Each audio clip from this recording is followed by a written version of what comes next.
혹시 이런 생각 해보셨나요? 왜 내가 사면 꼭 주식이 떨어질까? 다른 사람은 다 수익 보는데 자꾸 운이 없다고 자책하신다면 오늘 영상 절대 놓치지 마세요. 사실 이 현상 뒤에는 분명한 이유가 숨어 있고 그 이유만 알면 매수하자마자 폭락을 맞는 악순환에서 벗어날 수 있습니다. 끝까지 함께 하시면 여러분이 늘 잘못된 타이밍에 올라탔던 원인과 주식의 적정가를 직접 판단하는 방법까지 확실히 얻어가실 수 있을 거예요. 이제 본격적으로 이야기를 시작해 볼게요. 많은 분들이 사기만 하면 떨어진다고 느끼는 가장 흔한 상황부터 살펴봅시다. 사실 이미 화제가 된 종목을 뒤늦게 매수하는 게 거의 공식처럼 반복되는 문제예요. 뉴스나 커뮤니티에서 요즘 무슨 종목 대세라더라 하는 말이 들리는 시점이라면 10중 8구. 그 종목은 적정가 이상으로 많이 올라와 있을 확률이 큽니다. 왜냐하면 사람들이 몰리면 몰릴수록 기대감이 주가에 반영되면서 크게 오르는데 그동안 먼저 들어와 있던 기존 투자자들은 슬슬 차익을 실현하기 시작하죠. 그리고는 주가가 꺾입니다. 결국 뒤늦게 올라탄 분들이 내가 사면 왜 꼭 떨어지냐 하고 한숨 짓게 되는 거예요. 두 번째 이유는 업계를 모르는 상태에서 소문만 듣고 들어간다는 점입니다. 우리가 투자하는 종목이 정확히 무슨 사업을 하는지, 재무 상태는 어떤지 제대로 모르면 지금이 차익 실현 시점인지, 아직 상승 여력이 있는지를 판단하기가 어렵습니다. 주변에서 무슨 종목 좋다더라라고 하면 그냥 묻지 마 매수를 해버리니까 막상 주가가 흔들려도 대응 자체가 안 되는 거죠. 결론적으로는 타이밍을 놓치고 운이 나쁘다며 자책하기도 하고요.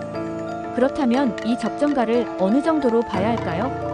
대표적인 기준으로 PER 주가 수익 비율이라는 지표를 활용해 보실 수 있습니다.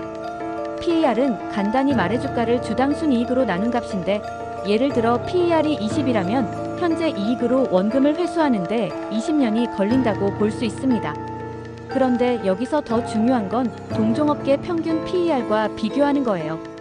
비슷한 업종의 경쟁사들이 보통 10에서 15 정도라고 치면 내가 사고자 하는 종목이 25나 32 넘는다면 이미 시장의 기대가 많이 반영된 상태라고 볼 수 있죠.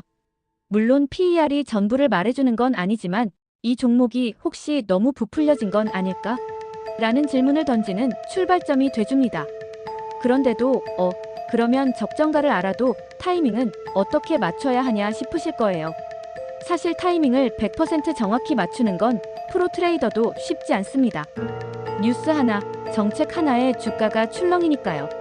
그래서 가장 좋은 방법 중 하나는 내가 잘 이해하는 업계에 집중하고 꾸준히 데이터를 살피며 미리 설정한 가격대에 오면 들어가는 습관을 갖는 거예요. 여기에다가 여러 종목이나 ETF, 인덱스 펀드 같은 분산 투자 전략까지 병행하면 더 안전하겠죠.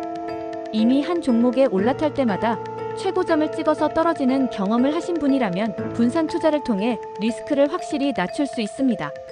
결국 내가 사면 떨어진다는 말 뒤에는 운이라기보다 고점에 올라타는 습관과 정보 부족이 큰 몫을 차지합니다. 사람들이 몰리는 순간 이미 올라갈 대로 올라버린 종목을 제대로 된 가치, 분석 없이 덜컥 매수하니까 높은 확률로 손실을 보는 거죠. 그래서 오늘 영상에서 꼭 말씀드리고 싶은 건 종목의 적정가를 스스로 판단할 수 있는 능력을 기르고 너무 늦지 않은 시점에 기업을 미리 공부해두는 습관을 갖자는 겁니다. 그리고 어떤 종목이라도 무턱대고 몰빵하기보다 다른 여러 투자 수단과 분산해 놓으면 왜 나만 사면 떨어지지? 라는 상황을 훨씬 줄일 수 있어요. 오늘 내용을 간단히 정리하자면 화제에만 뒤늦게 반응하지 말고 PER 같은 기본 지표를 통해 종목 가치가 얼마나 부풀려져 있는지 확인하는 과정을 거쳐보세요. 업계나 기업에 대해 제대로 알면 매수 매도 시점을 조금 더 유연하게 대응할 수도 있고 여러 자산에 분산 투자를 하면 한 종목이 흔들려도 전체 포트폴리오는 안정적으로 지킬 수 있습니다.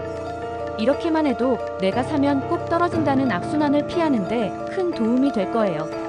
끝까지 시청해주셔서 감사하고요. 이제부터는 운이 나빠서 손실만 본다는 생각에서 벗어나 내가 매수하는 종목의 적정가와 업계 흐름을 미리 파악하는 습관을 들여보시는 건 어떨까요? 그럼 다음에 더 알찬 내용으로 찾아뵙겠습니다. 고맙습니다.